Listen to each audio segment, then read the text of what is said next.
తక్కువ సమయంలో ఎక్కువ ఇన్ఫర్మేషన్ తెలుసుకోవడమే స్మార్ట్ పీపుల్ చేసే పని.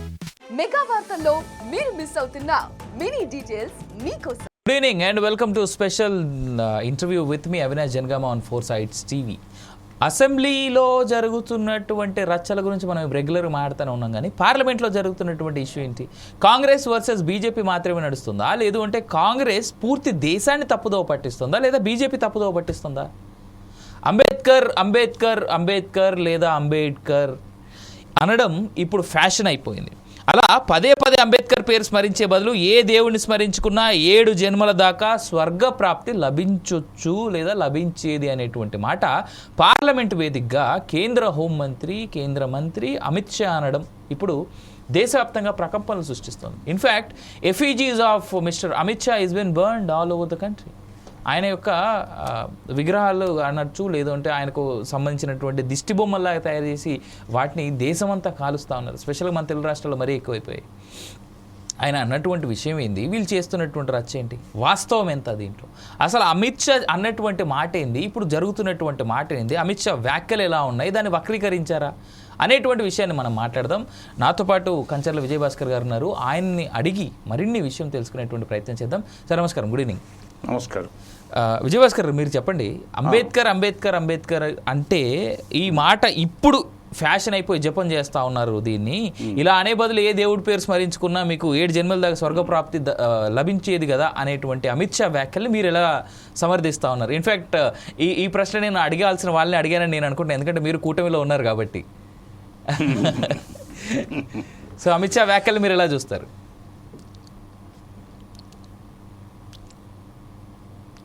అంటే కించపరచాలనే ఉద్దేశంతో ఆయన ఆ విధంగా వ్యాఖ్యానించి ఉండకపోవచ్చు. ఆయన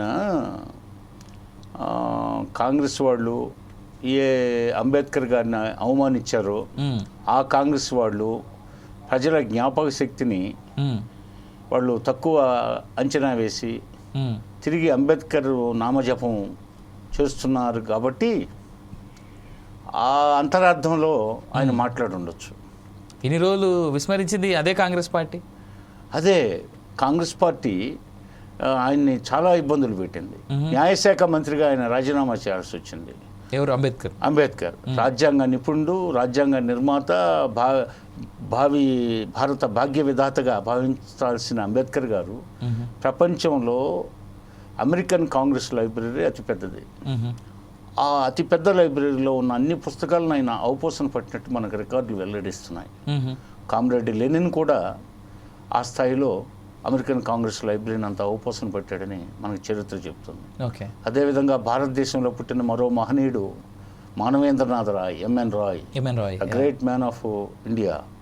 ఆయన ఒకనాడు రష్యా వెలుపల కమ్యూనిస్ట్ పార్టీని తొలిసారిగా ప్రపంచంలో స్థాపించిన ఘన చరిత్ర అయింది. రష్యా వెలుపల ప్రపంచంలో కమ్యూనిస్ట్ పార్టీని స్థాపించిన ఘన చరిత్ర ఒక భారతీయుడి, మానవేంద్ర రాయ్ది.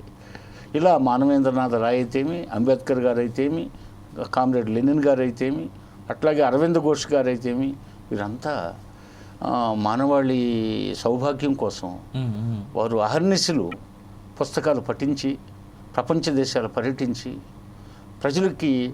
ప్రజల నీడ్స్ని అర్థం చేసుకొని వారికి అధికార పగ్గాలు దక్కినప్పుడు, అధికారం సంప్రాప్తించినప్పుడు ప్రజలకి, ఆయా దేశాల ప్రజలకి, వారి దేశ ప్రజలకి ఏం చేయాలి అనేదానికి వారు అంతగా శ్రమించి పుస్తక పఠనం చేయడం జరిగింది. అలా ఆ కోవకు చెందినవాడు మనం ఈనాడు ప్రభాత జీవనానికి నాంది పలికినటువంటి అంబేద్కర్ గారు. మరి ఆ అంబేద్కర్ గారిని గూర్చి అమిత్ షా గారు సుదీర్ఘమైన రాజకీయ అనుభవం ఉన్న వ్యక్తి. ఆయన గుజరాత్ రాష్ట్రంలో హోమ్ మినిస్టర్గా చేశారు. అదేవిధంగా గత 10-10.5 సంవత్సరాల పైగా కేంద్రంలో హోంమంత్రిగా పదవీ బాధ్యతలు నిర్వర్తిస్తున్నారు.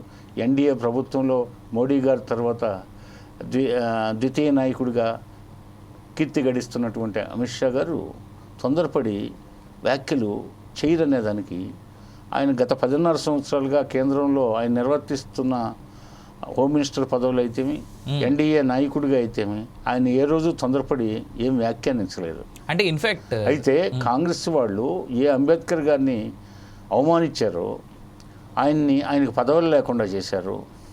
ఆయన ఎదుగుదలని, ఆయనకు వస్తున్న పేరు ప్రతిష్టలను చూసి ఈర్ష్య చెంది అసూయపడి అంబేద్కర్ గారిని తొంగలో తొక్కాలనుకొని ఆఖరికి పార్టీ నుంచి పొమ్మనలాగా పొగబెట్టినట్టు ఆయన కాంగ్రెస్ పార్టీ నుంచి బయటికి పంపేలాగా చేశారు. ఆ సమయంలో అంబేద్కర్ గారు రిపబ్లికన్ పార్టీ ఆఫ్ ఇండియాని స్థాపించి తర్వాత బాంబే సెంట్రల్ ప్రావిన్స్ నుంచి కూడా ఆయన పోటీ చేయడం జరిగింది. అయితే అప్పట్లో అవిద్య, నిరక్షరాస్యత, అజ్ఞానం తాండవిస్తున్న రోజులు కాబట్టి అంబేద్కర్ గారిని సరిగా అర్థం చేసుకోకుండా ప్రజలు ఆ రోజు ఆయనకు అనుకూలమైన తీర్పు ఇవ్వలేకపోయారు. ఇవాళ మన రాజ్యాంగ సృష్టికర్త ఆయనే ప్రత్యక్ష రాజకీయాల్లో వచ్చి నేను నిలబడితే ఆయనే ఓడిపోయినటువంటి సందర్భం అది. అవును, ఎస్, అవును, రైట్, మీరు చెప్పేది కరెక్ట్. మరి కానీ ప్రజలు విద్య పెరిగే కొద్దీ, అంటే అక్షరాస్యత పెరిగే కొద్దీ, నాగరికత పెరిగే కొద్దీ, చైతన్యం పెరిగే కొద్దీ అంబేద్కర్ గారి గొప్పతనాన్ని అర్థం చేసుకొని ఈరోజు అంబేద్కర్ గారిని ఇంచుమించుగా ఒక కారణజన్ముడిగా భావిస్తున్నారు భారత ప్రజానీకం. ఇంతేకాకుండా ప్రపంచంలో అనేక దేశాల వాళ్ళు కూడా అంబేద్కర్ గారి విగ్రహాలని ప్రతిష్ఠిస్తున్నట్టు మనకు వార్తలు అందుతున్నాయి. అవును, ముఖ్యంగా ఆఫ్రికా దేశాల్లో ఇటీవల కూడా ఆఫ్రికాలో ఒక దేశం ఆయన అంబేద్కర్ గారి విగ్రహాన్ని మేము పెట్టబోతున్నామని ప్రకటన చేయడం జరిగింది. ఇదే కాకుండా అంబేద్కర్ గారిని మా తెలుగుదేశం పార్టీ వరకైతే మా తెలుగుదేశం పార్టీ 82 మార్చి 29వ తేదీ ఆవిర్భవించింది. ఆ రోజు న్యూమెల్లో క్వార్టర్స్లో ఆవిర్భావం రోజు మీరు వీడియోలు చూస్తే ఆ రోజు నందమూరి తారక రామారావు గారు నేను తెలుగుదేశం పార్టీ స్థాపించడానికి 3 వ్యక్తులు నాకు ప్రేరణ అని చెప్పాడు. మొదటిది డాక్టర్ బాబాసాహెబ్ అంబేద్కర్ గారు, 2 గురజాడ గారు, 3 కందుకూరి వీరేశలింగం గారు. ఆ 3 పేర్లు ఆయన ప్రస్తావించారు.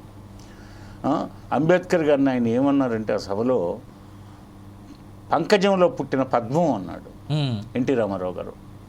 అదేవిధంగా గాంధీవం అన్నాడు, అర్జునుడి గాంధీవంతో పోల్చాడనమాట. అంటే ఎన్టీ రామారావు గారు ఆయన యొక్క గొప్పతనాన్ని ఆనాడే అర్థం చేసుకొని అసలు పంకజంలో పుట్టిన పద్మం అంటే ఒక బురద గుంటలో పద్మం ఎలా అయితే వికసిస్తుందో, ఎంత బురద చూసేదానికి అసహ్యంగా ఉంటుంది, కానీ అందులో పద్మం ఎంత అందంగా ఉంటుంది. అదేవిధంగా అందరూ బలహీన వర్గాలకు చెంది అట్టడుగు కులంలో పుట్టి అంటరాంతనానికి ఆయన కూడా గురయ్యి అస్పృశ్యతకి లోనయ్యి మరి ఆ వ్యక్తి వీధి దీపాల కింద పోతే అదేవిధంగా బావిలో నీరు తాగడానికి కూడా అంటరాంతనం పాటించే రోజుల్లో నీటికి కూడా ఇబ్బంది పడిన రోజులు. అలాంటి వ్యక్తి ఆ రోజుల్లో బ్రిటిష్ పీరియడ్లో ఫ్రెంచ్ వాళ్ళు పాలిస్తున్నారు ఒకవైపు డచ్ వాళ్ళు పాలిస్తున్నారు. ఇలా అనేక దేశీయులు 4 దేశీయులు ఈ దేశాన్ని పరిపాలిస్తున్న రోజుల్లో మహారాష్ట్రలో ఒక వెనకబడిన జిల్లాలో ఆయన పుట్టి ఆ అంచెలంచెలుగా ఎదిగి ఈ రోజున్న విద్యావకాశాలు లేవు, ఈ రోజున్న హాస్టల్స్ లేవు. మరి ఆ వ్యక్తి కారణజన్ముడు కాకపోతే ఏంటి?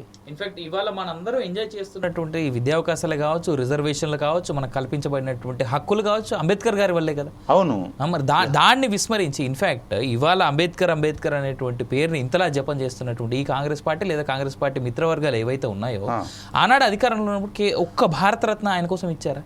ఇవ్వలేదు. ఎన్డీఏ ప్రభుత్వం వచ్చిన తర్వాతనే అంబేద్కర్ గారికి భారతరత్న ప్రకటించడం జరిగింది. ఇప్పుడు ప్రజాస్వామ్యం అసలు ఈ ప్రజాస్వామ్యం ఏర్పాటుకి ఆనాటికి ఆంగ్లేయులు, నేను ఇందాక చెప్పినట్టు ఆంగ్లేయులు, ఫ్రెంచ్ వాళ్ళు, డచ్ వాళ్ళు వీళ్ళందరూ పరిపాలించే రోజుల్లో భారతదేశాన్ని పోర్చుగీస్ వాళ్ళు ఈ 4 కంపెనీలు పరిపాలించే రోజుల్లో మరి ఈ 562 సంస్థానాధీశులు కూడా పరిపాలిస్తున్న రోజుల్లో భారతదేశం అంతా ఎక్కడికెక్కడ సంస్థానాధీశులతో ఈ 4 కంపెనీలతో ఎక్కడికెక్కడ వాళ్ళు రాజులుగా ప్రకటించుకొని ఒక ప్రత్యేక దేశాలలాగా ఆనాడు రాజ్యాంగాలు లేకపోయినా ఒక ప్రత్యేక దేశాలలాగా వర్ధిల్లుతూ అసలు స్పష్టమైన దిశానిర్దేశం లేని రోజుల్లో ఈ దేశానికి ఇప్పుడున్న పరిస్థితుల్లో ఈ దేశాన్ని కన్సాలిడేట్ చేయాలని చెప్పి ఆనాడు సర్దార్ పటేలు అదేవిధంగా అంబేద్కర్ గారు వీరిద్దరు ఆలోచనల వల్లనే ఈ దేశం ఈ మాత్రం ఉందంటే నిస్సందేహంగా చెప్పవచ్చు. ముఖ్యంగా ఎందువల్లంటే సర్దార్ పటేల్ గారు 562 ప్రిన్స్లీ స్టేట్స్ని కన్సాలిడేట్ చేశాడు.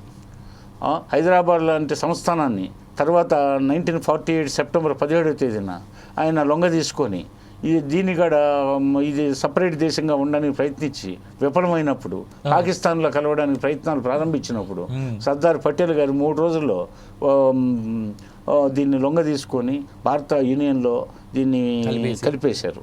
ఈ పరిస్థితుల్లో భారతదేశం మొత్తానికి ఒక ప్రత్యేక రాజ్యాంగం కావాలా, ప్రజాస్వామ్యం అని మనం డెమోక్రసీని పెట్టుకోవాలా, ప్రజల కొరకు ప్రజల చేత పరిపాలించబడాలా ఈ వ్యవస్థ. అందుకు అసామాన్యుడు కావడానికి అవకాశం ఇస్తుంది ప్రజాస్వామ్యం. ఇప్పుడు దాకా రాజులు, రారాజులు, తరాజులను చూసాం. కాబట్టి ఈ వ్యవస్థ పోవాలా, ఈ రాచరిక వ్యవస్థ ఉండకూడదు, ఫ్యూడలిజం ఉండకూడదు, ఈ జమీందారీ వ్యవస్థ ఉండకూడదు. ఇవన్నిటికీ స్వస్తి పలకాలంటే స్వచ్ఛమైన ప్రజాస్వామ్యాన్ని మనం రూపొందించుకోవాలని చెప్పి వివిధ దేశాల రాజ్యాంగాలను స్టడీ చేసి ఆయన అప్పటికే అనేక దేశాలు పర్యటించున్నాడు. ఇంకా దీన్ని మనసులో పెట్టుకొని ఆయన అనేక గ్రంథాలను గ్రంథస్థం చేసి పోతే అదేవిధంగా అనేక దేశాలు పర్యటించి ఆయా రాజ్యాంగాలను స్టడీ చేసి ఆయా దేశాలలో ఉన్నటువంటి వాతావరణ పరిస్థితుల దగ్గర నుంచి వ్యవసాయం, విద్య, వైద్యం, రహదారులు, వీటన్నిటిని అక్కడ నాగరికతలు, అక్కడ భాషలు, అక్కడ సంస్కృతులు, అక్కడ పండుగలు, పబ్బాలు అన్నిటిని దృష్టిలో పెట్టుకొని గొప్పగా అధ్యయనం చేసి అకుంఠిత దీక్షతో రాజ్యాంగ సభ ఏర్పాటు జరగడానికి, ఆ రాజ్యాంగ సభకు కన్వీనర్గా ఉండడానికి ఆయన చేసిన కృషి వల్లనే ఆ రోజు అనివార్య పరిస్థితుల్లో అందరూ అంబేద్కర్ గారి యొక్క మేధస్సుని దృష్టిలో పెట్టుకొని ఆ రోజు ఆయన్ని కన్వీనర్గా డాక్టర్ బాబు రాజేంద్ర ప్రసాద్ గారిని చైర్మన్గా ఏర్పాటు చేయడం జరిగింది. అయితే అప్పుడు కూడా అంబేద్కర్ గారు ఒక సలహా ఇచ్చారు. ఏమనంటే భారతదేశంలో అనేక ప్రాంతాలు ఉన్నాయి కాబట్టి అన్ని ఈశాన్య మూల నుంచి అంటే అష్టదిక్కులు, ఇప్పుడు every nook and corner of India ప్రతిబింబించే విధంగా సంస్కృతి, నాగరికతలు, జీవనోపాధి, విద్య, వైద్యము, పరిశ్రమలు, వ్యవసాయము, రహదారులు, వీటన్నిటిని మనం పండుగలు, పబ్బాలు, ప్రజల జీవన విధానాన్ని మనం గమనించాలంటే అన్ని ప్రాంతాల నుంచి రిప్రజెంటేషన్ ఉండాలని చెప్పేసి వివిధ స్టేట్స్ నుంచి కూడా ఆనాడు రిప్రజెంటేటివ్స్ని రాజ్యాంగ సభలో కమిటీలో సభ్యులుగా ఉండాలని చెప్పి ప్రతిపాదించడం, ఆ మేరకు భారతదేశం మొత్తం మీద అనేక వందల మందిని ఆ రాజ్యాంగ సభలో అన్ని రాష్ట్రాల నుంచి, భారతదేశం నలుమూలల నుంచి తీసుకోవడం, దానికి ఆయన మార్గదర్శిగా ఉండి ఆ రాజ్యాంగ సభకి ఆయన కన్వీనర్గా ఉండి అజెండాలు తయారు చేయడం, అదేవిధంగా వాళ్ళందరినీ మీటింగ్ కాల్ ఫర్ చేయడం, ఆ మీటింగ్లో మినిట్స్ని నమోదు చేయడం, ఆ తర్వాత వీటన్నిటిని క్రోడీకరించి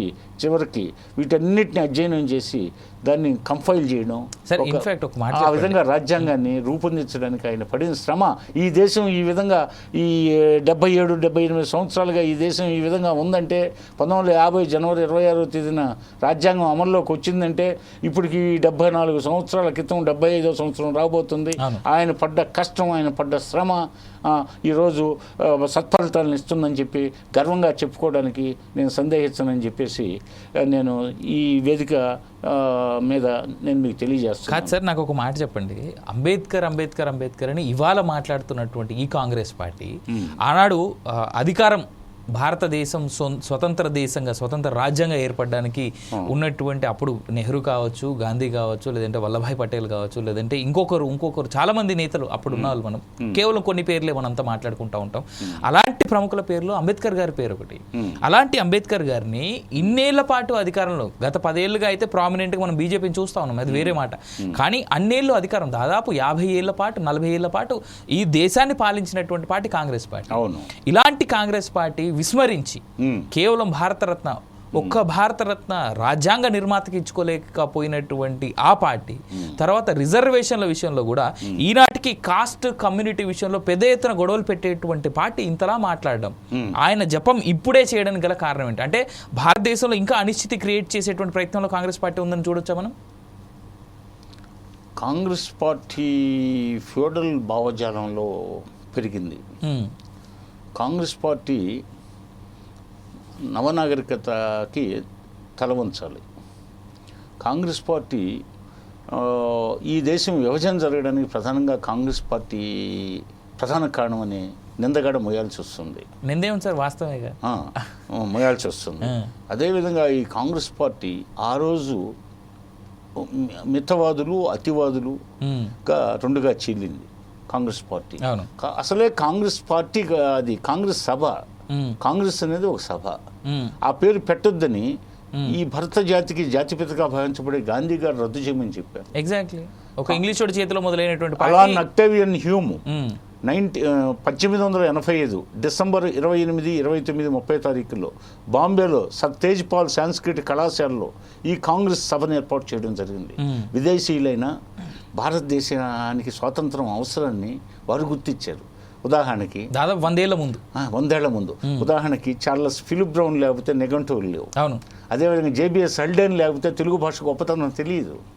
అదేవిధంగా థామస్ మన్రో లేకపోతే రెవెన్యూ వ్యవస్థ లేదు. అదేవిధంగా కర్నల్ కాలిన్ మెకంజీ లేకపోతే భారతదేశ సర్వే లేదు. ఆ మహనీయులు, అదేవిధంగా కాటన్ మహాశయుడు గోదావరి కృష్ణా డెల్టాలు ఏర్పడ్డ కారణం. అదేవిధంగా ఎందరో బ్రిటిష్ వాళ్ళు కూడా మానవత్వంతో ఈ విశాలమైన ప్రజాస్వామ్యం, విశాలమైన దేశంలో ఈ ప్రజల అవస్థలు చూసి మానవత్వంతో వాళ్ళు ఈ దేశాన్ని మరమ్మతులు చేయడానికి కుంపిణీ ఉద్యోగులు కూడా పాటుపడ్డారని ఈ సందర్భంగా నేను తెలియజేస్తున్నాను. ఎందువల్లంటే కుంపిణీ ఉద్యోగులు అంటే అదే విదేశీ కంపెనీ ఉద్యోగులు. అర్థమైంది. మరి ఈ నేపథ్యంలో ఈ దేశాన్ని అన్ని విధాలుగా in all walks of life ఈ దేశాన్ని మరమ్మతు చేయాలి, ఈ దేశాన్ని జనరంజకంగా మార్చాలి, ఈ దేశానికి ఈ దేశం సౌభాగ్యంతో సిరి సంపదలతో తొలతోగాలి అంటే ముఖ్యంగా ప్రజాస్వామ్యం అవసరాన్ని గమనించే ఈరోజు మనం ఒక రాజ్యాంగాన్ని ఏర్పాటు చేసుకున్నాం. ఆ రాజ్యాంగం ప్రకారం విధులు నిర్వహిస్తున్నాం. ఆ రాజ్యాంగాన్ని ఎవరు ఉల్లంఘించినా వాళ్ళని మనం ప్రాసిక్యూట్ చేస్తున్నాం. అదేవిధంగా రాజ్యాంగానికి లోబడి మనం పరిపాలన చేసుకుంటున్నాం. మరి దీనికి మనకు నిరంతరం గుర్తొచ్చేది ఎవరు? అంబేద్కర్ గారు గుర్తొస్తారు. అది ఓర్వలేరు. అది కాంగ్రెస్ పార్టీ వాళ్ళు ఆ రోజుల్లోనే అంబేద్కర్ గారిని ఇది దృష్టిలో పెట్టుకొని ఆయన కీర్తి ప్రతిష్టలు నానాటికి పెరుగుతుంటే ఆయన్ని పొమ్మలేక పొగబెట్టి కాంగ్రెస్ నుంచి పోయేలాగా చేశారు. ఆ తర్వాత జరిగిన పరిణామాల్లో ఆయన ఇమడలేక ఆయన రిపబ్లికన్ పార్టీలో ఉండడం, ఆ తర్వాత ఆయన బాంబే సెంట్రల్ ప్రావిన్స్లో ఓడిపోవడం, ఆ తర్వాత ఆయన ప్రజాప్రతినిధి కాలేకపోవడం జరిగింది. కాకుంటే అయితే ఆయన రాజ్యాంగం రూపొందించాడు కాబట్టి రాజ్యాంగ శిల్పి అయిన కాబట్టి ఈ దేశాన్ని శిల్పంగా మార్చడానికి, ఈ దేశాన్ని అప్పటిదాకా శిలగా ఉన్న ఈ దేశాన్ని శిల్పంగా మార్చడానికి అంబేద్కర్ గారు రూపశిల్పి. మరి ఆయన రూపకల్పన లేకపోతే ఈ దేశం ఎలా ఉండేదో అందరం చర్చించుకోవాల్సిన విషయం. ఈ పరిస్థితిలో సీనియర్ రాజకీయవేత్తగా అనుభవజ్ఞుడైన అమిత్ షా గారు అంబేద్కర్ గారిని నిందాపూర్వకంగా కాకుండా మరి పదే ఒకనాడు అవమానించిన మీరు ఈరోజు అంబేద్కర్ గారి నామస్మరణం పదే చేస్తూ ఎవరిని మెప్పించడానికి చేస్తున్నారు, ఎవరిని ప్రలోభ పెట్టడానికి చేస్తున్నారు, ఏ కుట్రలు కుతంత్రాలతో ఆయన పేరు వాడుతున్నారు, మీరు చేసిన మేలేంటో చరిత్ర చెప్తుంది అనే అర్థంలో మీరు ఇంకా కావాలంటే దేవుణ్ణన్నా స్మరించుకోండి అయ్యా. ఆయన జీవితాన్ని నాశనం చేశారు. ఆయన ఈ దేశానికి ఉన్నత స్థానంలో ఉండాల్సిన మనిషిని అణగదొక్కారు. కాబట్టి మీరు ఏదన్నా స్వర్గానికి పోవాలనుకుంటే పోండి పోతే అనే అర్థంలో వాడుండొచ్చు. ఇన్ఫాక్ట్ ఇంకో మాట సార్, నిన్న కూడా అంబేద్కర్ గారి కోసం అని చెప్పేసి కాంగ్రెస్ పార్టీ ఎంపీలంతా కలిసి చేస్తున్నటువంటి ఆ చిన్న ధర్నా అనుకోవచ్చు, లేదంటే పార్లమెంట్లో రక్కస్ క్రియేట్ చేసేటువంటి ప్రయత్నంలో ఎంపీలను వాళ్ళు ఈ రాహుల్ గాంధీ దగ్గరుండి 2 ఎంపీలని తోసేసినట్టుగా ఇవాళ కేసు కూడా నమోదైంది. దాన్ని ఎలా చూడొచ్చు సార్? అంబేద్కర్ గారి ఫోటోలు పట్టుకొని ఇన్ఫాక్ట్ మన విజువల్స్ లో కూడా మన లైవ్ లో చూపిస్తా అంటే అక్కడ వాళ్ళకి అడ్వాంటేజ్ ఏంటంటే ఖర్గే ఎస్సీ కులానికి చెందిన వ్యక్తి. ఖర్గే ఆయన సీనియర్ పొలిటీషియన్, పెద్ద మనిషిగా పేరుంది వ్యక్తిగతంగా. కానీ ఈ రాజకీయ ఎత్తులు జిత్తుల్లో ఆయన కూడా కాంగ్రెస్ వార్ రూమ్లో చిక్కుకుపోయాడు. ఇన్ఫాక్ట్ ఖర్గే ఎంజాయ్ చేస్తున్నటువంటి ఎస్సీ రిజర్వేషన్ కూడా అంబేద్కర్ గారి వల్లే కదా. ఎస్, అవును. అంబేద్కర్ మొత్తం ఈ భారతదేశంలో ఉండే మొత్తం ఈ రాజకీయవేత్తల్లో 100-60-70% అంబేద్కర్ గారు రాజ్యాంగ ఫలాలు అనుభవించే కదా. అదేవిధంగా ఈనాడు ఎంతోమంది మేధావులు, విద్యార్థులు, ఐఏఎస్లు, ఐపీఎస్లు, హైకోర్టు, సుప్రీంకోర్టు న్యాయమూర్తులు, ఇంజనీర్లు వీళ్ళంతా ఎవరు? ఆ రాజ్యాంగ ఫలాలు అందుకున్న వాళ్ళే. అవును, వాస్తవం. మరి అలాంటి అంబేద్కర్ గారిని దూషించడం అనేది కంటే ఆయన కాంగ్రెస్ వాళ్ళు అంతగా అవమానించి ఈరోజు పదే పదే వాళ్ళ అవసరాల కోసం ఈ విధంగా మాట్లాడుతున్నారు అనే అర్థంలో మీరు పొద్దుస్తం నామస్మరణ చేయడం ఎందుకయా, ఇంకా ఏదో దైవాన్నన్నా చేసుకోండి. ఆయన్ని ఎట్లా భంగపరిచి ఈ మరలా ఆయన మీద ఆయన మసకబారేటట్టు ఆయన జీవితాన్ని, రాజకీయ జీవితాన్ని చేసి మరలా ఈరోజు మీరు ఆ నామస్మరణ మానేసి దేవుణ్ణి తలుచుకోండి, భవిష్యత్తులో స్వర్గానికన్నా పోతారేమో అని వ్యంగ్యోక్తిలో, వెటకారంగా, వ్యంగ్యంగా. ఇన్ఫాక్ట్ ఆయన మాట్లాడిన పూర్తి స్పీచ్ వదిలేసి కేవలం అంబేద్కర్ అనేటువంటి పదాన్ని వీలు పట్టుకున్నారు. ఇంతే తప్ప ఇక్కడ రక్కస్ చేయడం తప్ప ఇంకేం ఫ్యాబ్రికేట్ చేశారు. అంతే కదా. సరే, ఇంకో మాట మీరు ఇందాక మాట్లాడుతూ ఓపెనింగ్ లో మాట అన్నారు, మా టీడీపీ పార్టీ మొదలైనప్పుడు మా ఎన్టీఆర్ గారు ఈ మాట అన్నారు అనేటువంటి మాట మీరు అన్నారు. అవును. పార్టీ టీడీపీ పార్టీ కానీ ఎన్టీఆర్ గారు కానీ అంబేద్కర్ విషయాన్ని ఏ విధంగా చూస్తుంది అసలు? యాక్చువల్గా అంబేద్కర్ గారి ఈ యొక్క భావజాలానికి టీడీపీ పార్టీ ఎంత దగ్గరగా ఉంది? చాలా దగ్గరగా ఉంది, చాలా చాలా.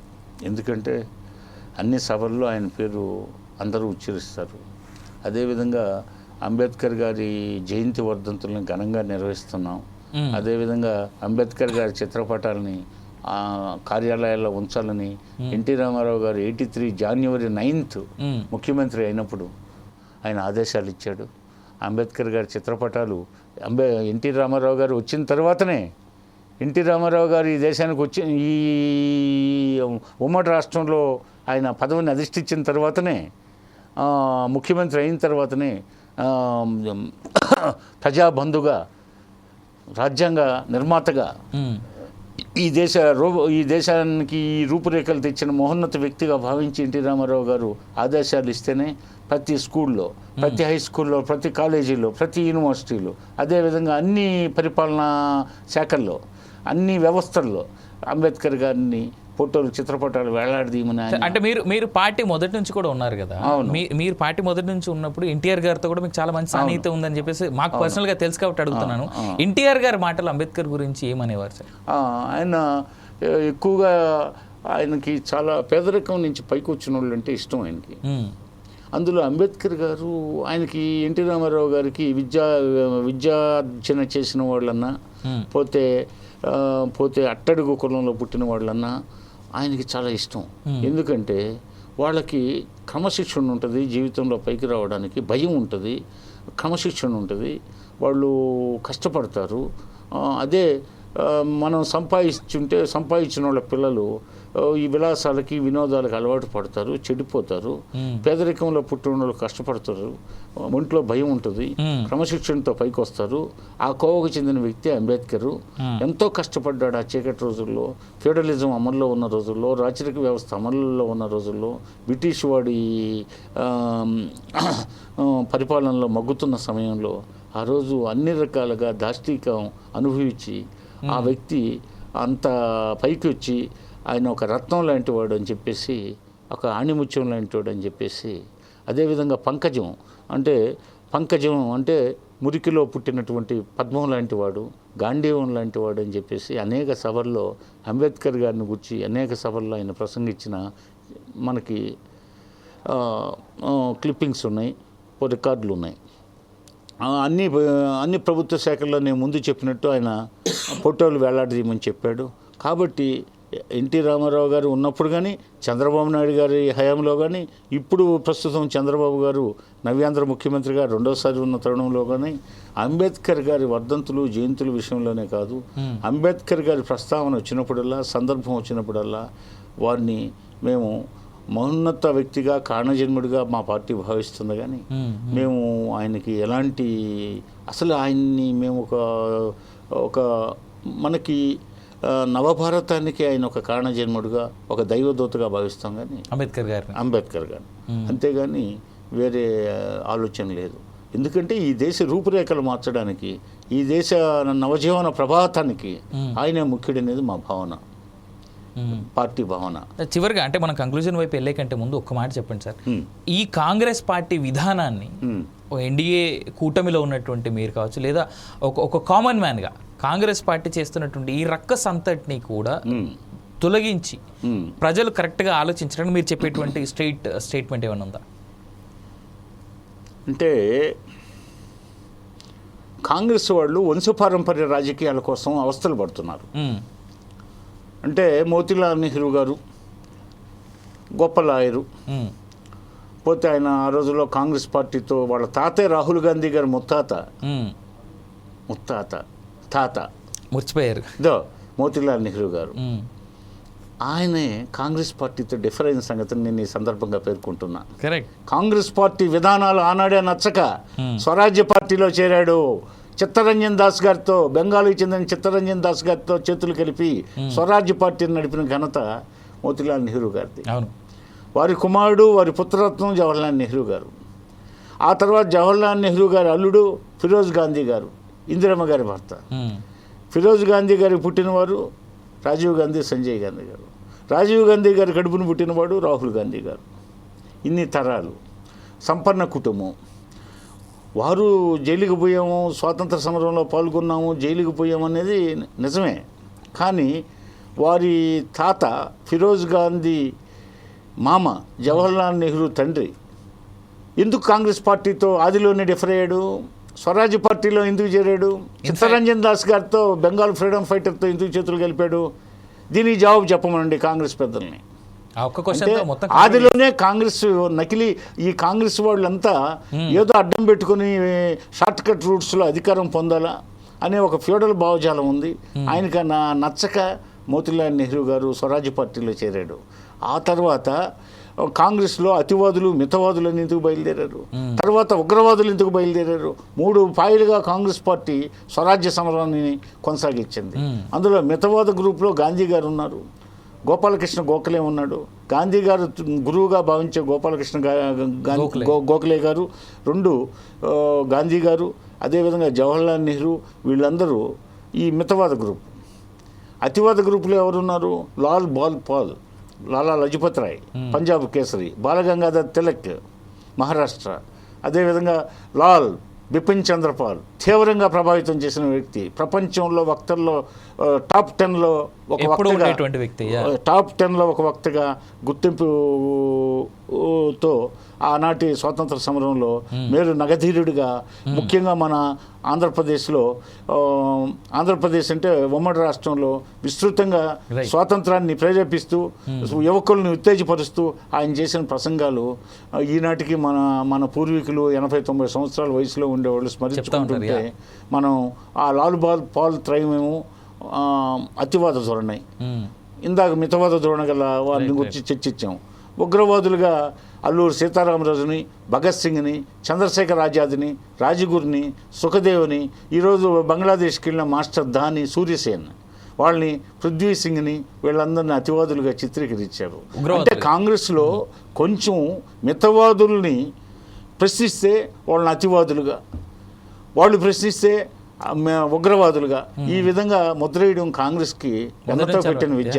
మొదటి నుంచి వారికి ఉన్నటువంటి చాణక్యం అది. వారు అందులో నరజానతనం ప్రదర్శిస్తారు కాంగ్రెస్ వాళ్ళు. ఎప్పుడు కూడా నెహ్రూ గారి కుటుంబాన్ని కాపాడుకోవాలా, ఆశ్రయం పొందాలా. రాజకీయ నిరుద్యోగులంతా అక్కడ ఉంటారు. మరి వారికి అప్పుడప్పుడు అధికారం కావాలి. ఆ అధికారం వస్తే 5 సంవత్సరాలు 10 సంవత్సరాలు ఉంటారు. తర్వాత మళ్ళీ ఒక 10-15 సంవత్సరాలు ప్రతిపక్షంలో ఉండొచ్చు. కాబట్టి ఈ మధ్య మన్మోహన్ సింగ్ గారు దిగిపోయిన తర్వాత వాళ్ళు 10.5 సంవత్సరంగా అధికారం లేకుండా ఉన్నారు. రాహుల్ బాబుని వాళ్ళు గద్దెనెక్కించాలంటే చాలా ఇబ్బందిగా ఉంది. చాలా పరిస్థితులు అనుకూలించటంలా రచ్చలు రావిళ్ళు చేయాలి. రైట్.